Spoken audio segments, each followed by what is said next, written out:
The rain began to fall in cold, relentless sheets, turning the sidewalk into a slick glass-like surface. He sat there, his hands bound tightly to the wooden bench, the ropes biting into his skin. Each raindrop hit him with the force of a slap, the world around him growing blurred in the downpour.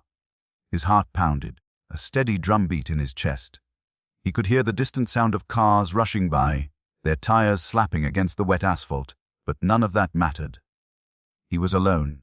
His eyes, bloodshot and tired, darted back and forth, seeking any sign of help, any sign of mercy. But the streets were empty, the world cold and indifferent. The pain in his wrists was sharp, the ropes digging deeper with each subtle movement. Yet it was the silence that cut through him the most. The silence, and the quiet question that reverberated in his mind: would anyone come for him? Would he die here, forgotten and ignored, a casualty of someone else's cruelty? The thought of death, once distant, was now all-consuming. His breaths came in shallow, anxious gasps, and he squeezed his eyes shut against the despair that threatened to pull him under. The sky wept with him, as if it knew what he was going through. And somewhere deep inside, he wished he could believe that someone would find him, that someone would rescue him from this forgotten place. But the longer he waited, the more uncertain his fate became. Show your love. Hit like, share, and subscribe for more. The rain is relentless. It pours in thick sheets, slanting sideways with the wind, as if the sky itself is in mourning. The world around him is lost in a blur of water and grey, an unending cascade of rain that seems to swallow everything, leaving nothing but emptiness behind. He sits alone, tethered to a park bench in the middle of a desolate street. His hands are bound tightly to the cold wood, ropes digging into his flesh with every slight movement. Each pull sends waves of pain, but there's no one to hear his struggles. The wet fabric of his clothes sticks to his skin, clinging like a second layer, making it feel as though his body is being suffocated by the cold. He shivers violently, the chill of the rain seeping into his bones, making everything ache. His body is sore, stiff from the long hours of being bound to this bench, but it is not the physical pain that consumes him. It's the waiting, the excruciating silence of it all. The world outside moves on without him. He hears the distant hum of traffic, the occasional sound of a car passing, tires splashing through puddles as if in a rush to escape the storm. But here, on this bench, there is no movement, no escape, just him and the relentless downpour. The cold has already crept deep into his chest, and with it comes the first flickers of doubt. How long had he been here? Hours, days? Time seemed to stand still, the minutes stretching like an eternity, each one more unbearable than the last. He strains his eyes, hoping to catch sight of someone, anyone, a passerby, a rescue worker, even a kind soul who might stop and ask if he's okay. But the streets are empty. The park around him is deserted, the trees sagging under the weight of the rain. He shifts in his seat, trying to find a position that might offer some comfort. But the ropes hold him in place like a cruel reminder of his helplessness. The wind picks up, howling through the empty park, sending the branches of the trees swaying and creaking. There's a distant crack of thunder rolling across the sky, a sharp reminder of how small and insignificant he is in this vast, uncaring world. His wrists are raw from the ropes, skin broken and bloody where the knots dig deep. He can feel the heat of the wounds beneath his skin, but it's nothing compared to the emotional weight that presses down on him. He's alone. The thought is suffocating. His thoughts churn, but none of them offer any comfort. He runs through his life in flashes, quick snapshots of memories of things he once took for granted. His job, his friends, his family, none of it matters now. All that remains is this bench, these ropes, and the dark, empty sky. He tries to focus, tries to concentrate on something, anything, to take his mind off the situation. He closes his eyes for a moment, letting the rain drum against his face, the coolness of it a fleeting relief. For a second, he thinks he might be able to forget where he is, forget what's happening. But then the silence hits him again, suffocating and all-encompassing. His breath comes in shallow gasps, each exhale heavier than the last. How long could he stay here? How long before his captors came back to finish what they started? He forces himself not to think about it. Thinking about it would make it worse. But the truth is, he's terrified. The fear lingers just beneath the surface, gnawing at him, clawing at his chest with every passing second. What if no one comes? What if they just leave him here forgotten? His eyes flicker to the empty street again, the rain falling steadily on the pavement. The world is moving on without him, indifferent to his suffering. The thought fills him with a cold, bitter rage that he can barely hold back. His thoughts turn to the people who put him here. How had it come to this? How had his life twisted into this dark, desperate place? He had been an ordinary man, living a life that was simple but content. But one bad decision had led to another, until he had found himself caught in a web of lies and betrayal. A moment of weakness, a mistake that had cost him everything. And now here he sat, waiting for someone to come and end his misery. He can't help but feel like a fool. The wind howls again, louder now, and for a split second, it sounds like a voice. His head snaps up, his heart racing. He squints into the distance, trying to make out anything, any sign of life. But there's nothing, just the empty, rain-soaked street. His mind is starting to unravel. He feels the tears welling up, the helplessness threatening to consume him. He doesn't want to cry. He doesn't want to give in to it. But it's hard to hold on. His body trembles from the cold, his face streaked with raindrops that feel like tears. He bites his lip, trying to push back the emotion. The pain in his wrists, the bitter taste of fear in his mouth. It's all too much. He can't think straight. He's so tired. His eyes scan the sky, searching for any hint of relief, any sign of hope. But all he sees is the same endless gray, the same unfeeling storm. The rain is never ending, and so is the silence. In the distance, a car passes by, its tires slicing through the waterlogged road.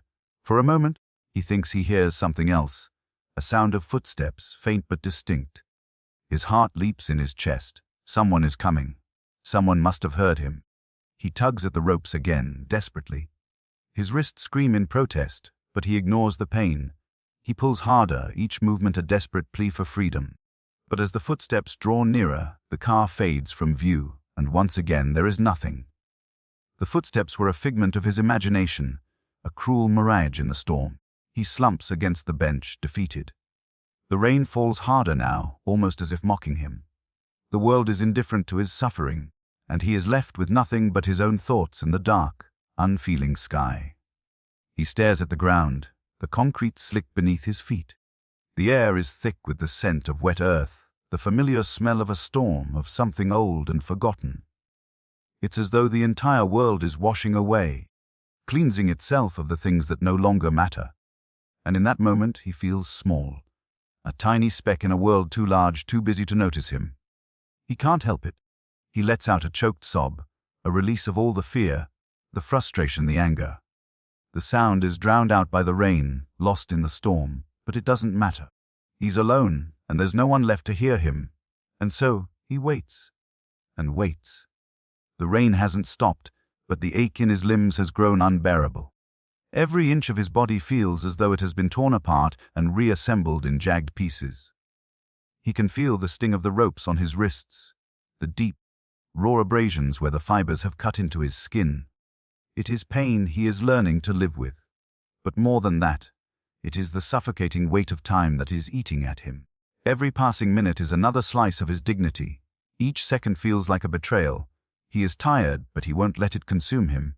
Not yet. He shifts again, trying to ease the strain in his back, but it's no use. The bench is unforgiving, its hard surface a constant reminder of his predicament. The chill of the rain has crept into his bones, making it impossible to ignore the discomfort anymore. He has been here too long. Hours, maybe longer. The memory of the moment he was left here, the confusion in his captor's eyes as they walked away, is still fresh. But it's fading now, slipping further into the haze of his fear. What were they doing? What did they want? He doesn't know, but he knows he can't wait for the answers. He looks down at the ropes again, their tightness mocking him. There has to be a way out. There has to be something he can do. His mind is foggy, but the impulse to escape burns brighter now. He won't sit here any longer and wait to die. He has to try. His eyes flick to the street, the distant view of the empty sidewalk where no one walks. There is no one, not yet, but maybe someone will come. Maybe someone will find him. He refuses to let himself believe otherwise. He can't. The weight of his own helplessness is almost unbearable, but he fights against it. It's the only thing left to hold on to. The will to survive, even if it's against all odds. His hands strain against the ropes, testing their limits. He tugs at them again, but they don't give. The knots are tight, expertly tied. His heart sinks as he realizes just how helpless he truly is. His fingers feel stiff and cold, struggling to find any purchase against the thick ropes. Each tug is a reminder of how far he is from freedom. Then, with an almost imperceptible shift, something changes. The rope around his right wrist loosens just a fraction, the fibers slipping slightly. He freezes, his heart hammering. Could it be? His mind races, trying to make sense of what's happening, trying to hold on to the thread of hope that has just appeared. He pulls again, more carefully this time. Slowly, inch by inch, he feels it loosen. The rope, which had seemed unbreakable, gives way just enough. He exhales sharply. The breath he didn't know he'd been holding escaping in a rush. His heart races, and for the first time since he was left here, he feels the surge of possibility. It's not over yet. Not yet. He tugs harder, more urgently now, his fingers finding the first crack in the chains that have bound him. It's a small thing, a tiny movement, but it feels monumental, as if it's the beginning of something much larger. The rain keeps falling, relentless as ever, but now it's just background noise. The thunder rumbles in the distance, but it can't drown out the sound of his pulse in his ears. He pulls again, more desperate, feeling the ropes give just a little more. His wrists are raw, the skin beneath the ropes bleeding, but he doesn't care. He grits his teeth, refusing to stop. The ropes are loosening. Slowly but surely, they begin to give way. His breath comes faster now, sharp and shallow, as he focuses all his energy on the escape he can feel slipping through his fingers. With a final, desperate yank, the rope around his wrist snaps. He's free. He doesn't move immediately. His body is stiff from hours of being bound, and the pain in his wrists is almost unbearable. But he has to move. He has to get away. The fear of being recaptured, of being left here to die, propels him forward. He shifts unsteadily, his legs wobbly from being tied for so long, but he forces them to move. His feet hit the wet ground, the cold puddles splashing as he stumbles. His body aches, every movement like dragging a weight, but the adrenaline pushes him forward. With each step, his confidence grows. The city, which had felt so vast and oppressive before, now seems like a place of possibility. The streets are empty, the world silent save for the sound of his ragged breaths and the rain that continues to pour from the sky. It's as though the storm is his ally, washing away the remnants of the fear that had held him captive. He doesn't know where he's going. He just knows he has to keep moving. His mind is a blur of thoughts, of questions, of disbelief that he is actually free. There's a sense of urgency that propels him forward, like a drowning man clawing for air. Every step feels like a small victory. But as he turns the corner, a sharp sound snaps him out of his thoughts. The sound of a door creaking open. The hairs on the back of his neck stand on end, a rush of panic flooding through him. Has someone seen him? Was he followed? His pulse quickens, and he freezes in place, his body tense. For a moment, everything is still. Then a figure steps out from the shadows. It's a man, tall, hooded, drenched from the rain. For a brief, breathless moment, the protagonist's mind flashes to the worst possible scenario. He's been found. His escape was nothing but a fleeting dream. But then the man raises his hands in a gesture of peace, and the protagonist's heart stutters. "I won't hurt you," the man says, his voice hoarse from the storm. "You need help." The words hang in the air, and for a heartbeat, the protagonist can't move. He looks at the stranger, his mind struggling to process what's happening. Is this a trap, or is it a lifeline? The stranger steps closer, his eyes scanning the protagonist for any sign of injury. "You've been through a lot," he says quietly. "Let me help you." For a moment, the protagonist hesitates. He doesn't know this man. He doesn't know anything anymore. But then he remembers the bench, the ropes, the isolation. He remembers the storm and the hopelessness that had consumed him. This stranger, with his outstretched hand, could be the salvation he's been praying for. He swallows the fear in his throat and takes a cautious step forward. "Okay," he says, his voice barely a whisper. "Okay, help me." The stranger's face softens, and without a word, he turns and begins to walk down the alley, motioning for the protagonist to follow. The rain is still falling, but for the first time since he was tied to the bench, the protagonist feels a flicker of hope. The man leads him through a labyrinth of alleyways, the damp pavement slick beneath their feet, the sound of their footsteps swallowed by the rain. The stranger walks ahead, his hood still pulled low over his face, but there's something in his stride that feels steady, like he's not running from anything. For a fleeting moment, the protagonist feels a strange comfort in the man's presence. He's not alone anymore. But as quickly as the thought forms, doubt creeps in, clouding his mind. Why is the stranger helping him? What does he want? He doesn't know if he can trust him, but at this moment, he has no other choice. His own fear is still fresh, an unshakable presence that claws at his chest every time he tries to relax. What if this is some kind of trap? What if the man's kindness is a lie, a ploy to get him somewhere even worse? He blinks the thought away, focusing on the rhythmic splash of their feet against the wet pavement. His thoughts are too scattered, too confused to make any sense. His body is sore, still shaken from the fear and pain of the last hours. His skin is clammy from the rain, his muscles aching from the long hours of being bound. But he keeps moving. It's the only thing he can do now. Keep moving. The man glances back at him, his eyes briefly meeting the protagonist's with a sense of quiet understanding. The stranger doesn't speak for a while, just walks with a steady pace, leading him through the dark streets. His silence is comforting in a strange way, and though the protagonist can feel the weight of his doubt, he can also feel the pull of exhaustion. He's too tired to question, too drained to wonder if this is real or just another twisted part of his nightmare. They reach a small door hidden in the side of a brick building, the kind of place that looks like it's been forgotten by time. The stranger pushes the door open with a quiet creak, motioning for the protagonist to enter. The protagonist hesitates at first, unsure of what's inside, but then he feels it, a small flicker of hope, a thread that's still holding him together. He doesn't know why, but something tells him this man, this stranger, won't hurt him. The inside of the building is dimly lit, the walls damp with the same coldness that clings to the streets. It smells faintly of mildew, the air thick with the weight of dust and age. A faint hum of machinery echoes from deeper within, and the protagonist follows the stranger inside, the door shutting behind them with a soft click. "You can rest here," the stranger says, his voice soft but firm. He walks across the room to a small counter, opening a cupboard and pulling out a bottle of water. "Drink. You're probably dehydrated." The protagonist stares at the water for a moment, feeling the overwhelming need to drink but hesitating. It feels too simple, too easy. A part of him is still on edge, still trapped in the reality of his captivity. But the thirst is unbearable. His throat is dry, his mouth parched from hours of rain and fear. He takes the bottle without another word, unscrews the cap, and gulps down the water greedily. As he drinks, the stranger watches him from the counter, his eyes wary but not unkind. "I know you don't trust me," he says quietly, his voice rough as though it hasn't been used much in a long time.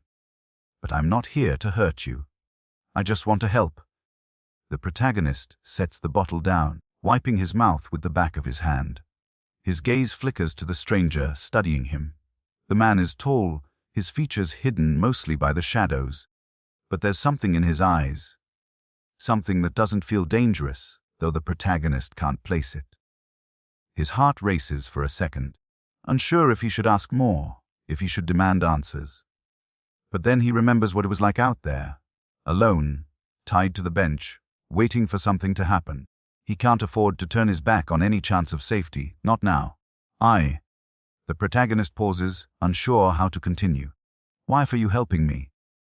The stranger doesn't answer immediately. Instead, he walks across the room, his boots heavy on the wooden floor.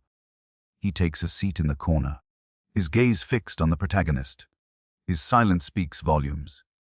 There's a weight to it, something unspoken but present in the space between them. "I know what it's like," the stranger finally says, his voice rough and measured. "To feel like you're no one. To think you'll be forgotten.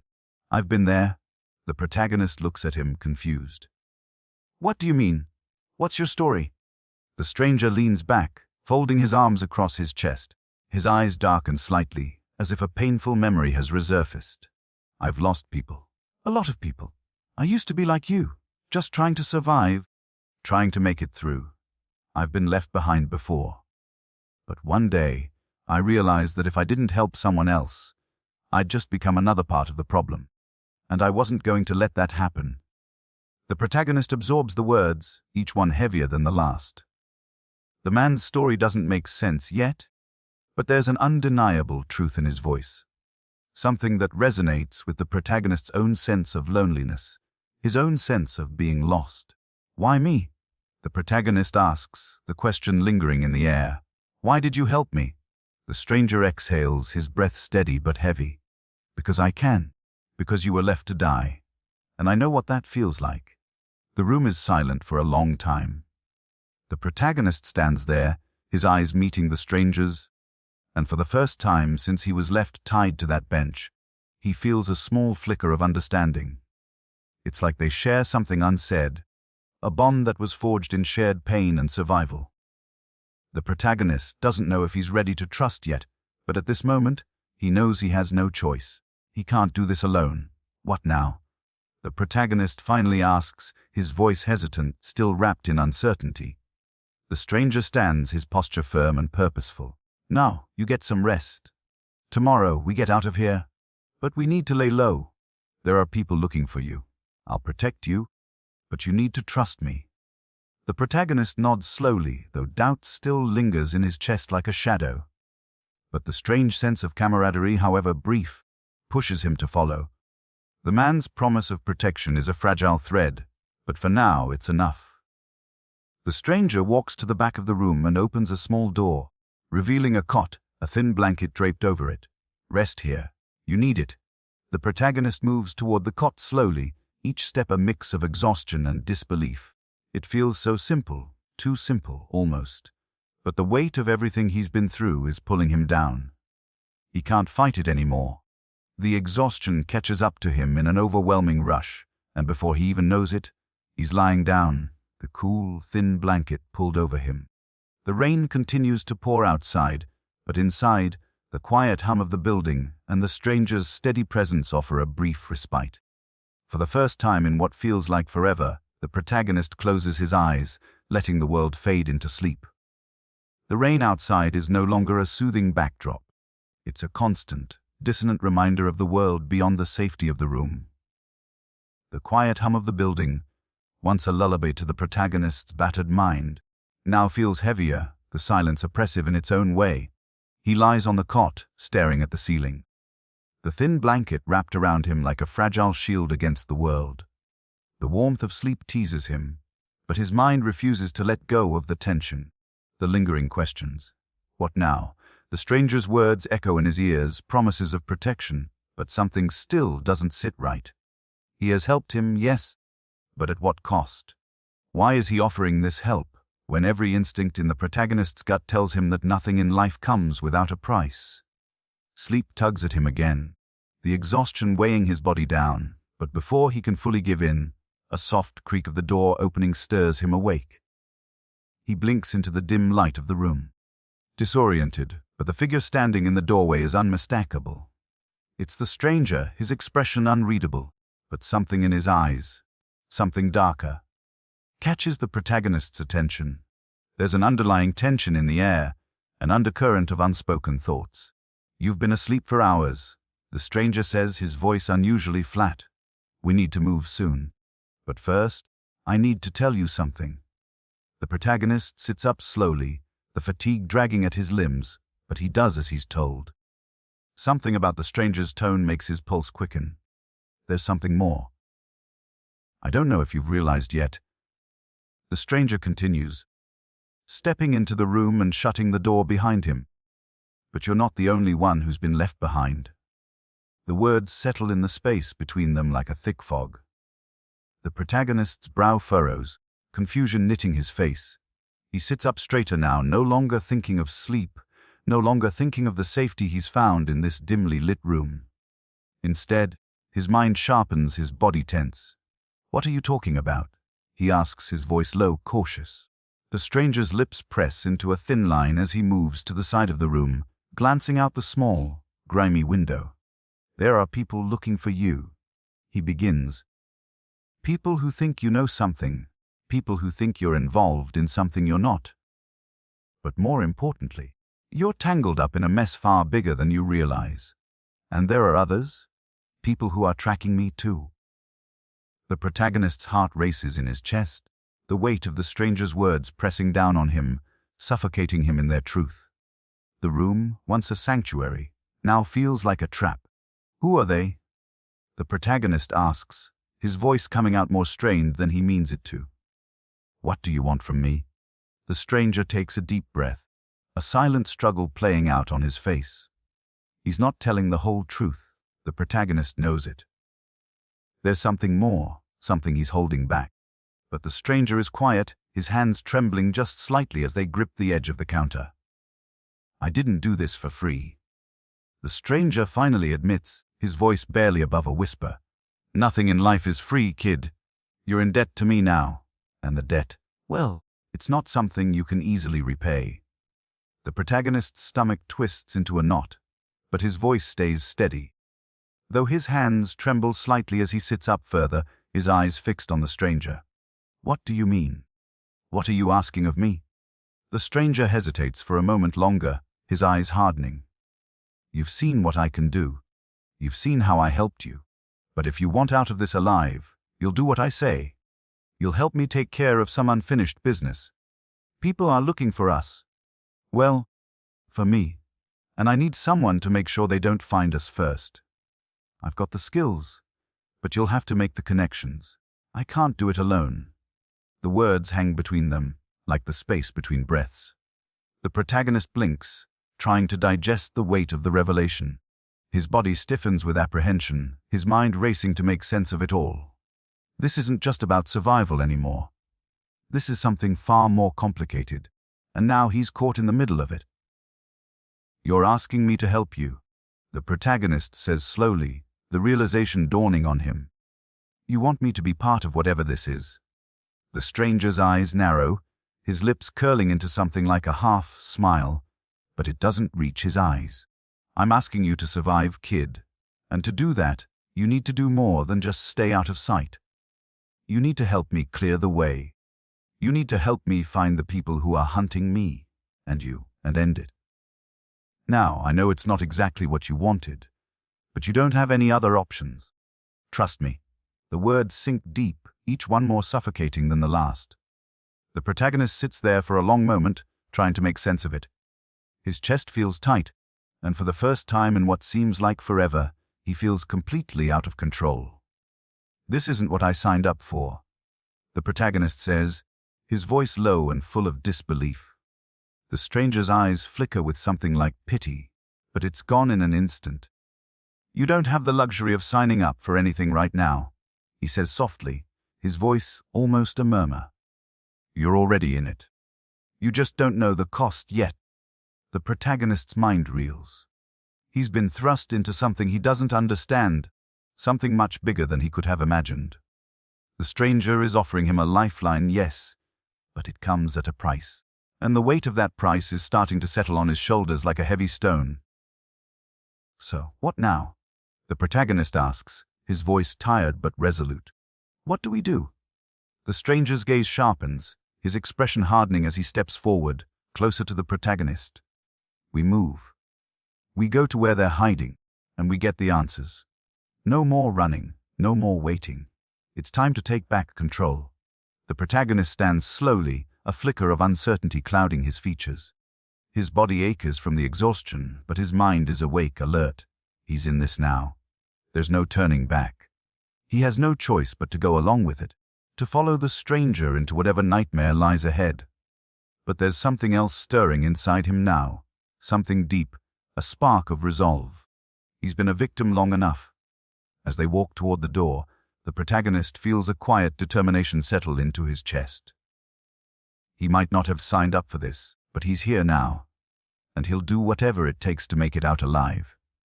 As they step into the dimly lit room, the door shuts softly behind them, sealing them off from the world outside. The room is small, stark, with a single light bulb hanging from the ceiling, casting long, cold shadows against the walls. The air smells of stale wood and old books, the scent of a place that has been forgotten by time. The figure inside is silent, studying the protagonist with sharp, calculating eyes. There's a moment of stillness, of tension, as if everyone in the room is waiting for something to shift, to snap into place. The protagonist feels the weight of the stranger's words still heavy in his chest. "You need to help me, or you won't survive." The stakes have never been clearer, nor has the price of survival. The stranger steps forward, his voice steady but urgent. "We don't have time to waste. There's no going back now." The protagonist swallows, feeling the full weight of his decision crashing down on him. He's in too deep, already tangled in this web of danger, deception, and fear. There's no escape, no way to turn back and erase the choices that have led him here. But as the figure in the room gestures for them to move forward, as the world around him spins into something unrecognizable, the protagonist knows one thing for sure. Whatever comes next, he will face it head on. He will take back control. He will survive. And as the door clicks shut behind them, locking them in this new chapter of his life, he steels himself for what's to come. He may have been a pawn at first, but now he's playing for keeps.